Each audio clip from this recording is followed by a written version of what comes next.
I think globally, all-in sustaining costs have gone up to $1,700 odd per ounce. So we're quite competitive. And I think we need to make a point also that 85% of our portfolio in the last year produced at an all-in sustaining cost of $1,425 per ounce. Very attractive. Hello, you're watching Proactive. I'm joined by Pan-African Resources CEO Cobus Loots. Cobus, very good to speak with you. You reported a strong performance for the year to June, and I suppose that record gold price must have been a big tailwind for the company. Yeah, most definitely, Stephen. Gold prices helped us, but we also produced more gold. So overall, as you say, it was a strong set of the results. It was actually a number of records. We produced a record number of ounces in the second half of the financial year, record earnings and profits, and obviously proposing a record dividend for approval at the upcoming AGM. So it's been a good time for Pan-African. After lifting production by close to 6% last year, you've also announced a big step up for full year 2026. What are the main drivers behind this? You've got your Mogale Tailings Retreatment plant, Tennant Mines, and Evander. Sure, yeah. Well, Mogale or MTR is firing at all cylinders.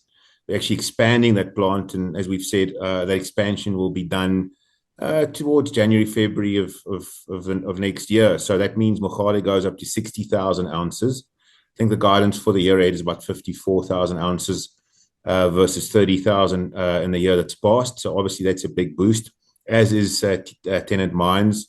It'll be the first year of full production from Tennant. Very exciting. And then also the Evander underground producing more ounces. Yes, so that's why we're quite comfortable with a significant increase in production in the year ahead. Your all-in sustaining costs rose to $1,600 an ounce this year. What steps are you putting in place to bring them down to the guidance range for full year 26? Well, if we produce from these lower cost assets, that just automatically would reduce our all-in sustaining costs. We're very cost conscious as a group, but we will continue to spend capital to the long-term benefit of our assets and then ultimately shareholders. The global sector has seen big inflationary increases. I think globally, all-in sustaining costs have gone up to $1,700 odd per ounce. So we're quite competitive. And I think we need to make a point also that 85% of our portfolio in the last year produced at an all-in sustaining cost of $1,425 per ounce. Very attractive. Cobus, you've proposed a record dividend and a 200 million rand share buyback. How are you balancing shareholder returns with funding growth projects?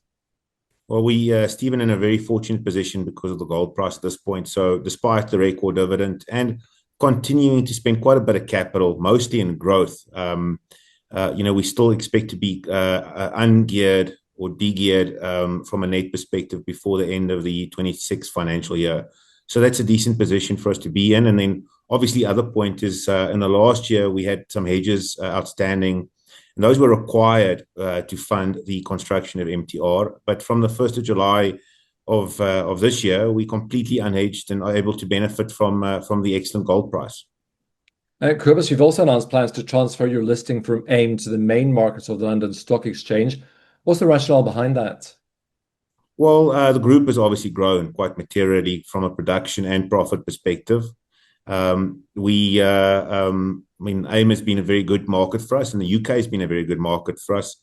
We're well supported, and shareholders have done well. It seems to be the natural next step for us, and we believe there's not that many gold counters that are listed in the UK that provide exposure to investors, and we look forward to filling some of that demand.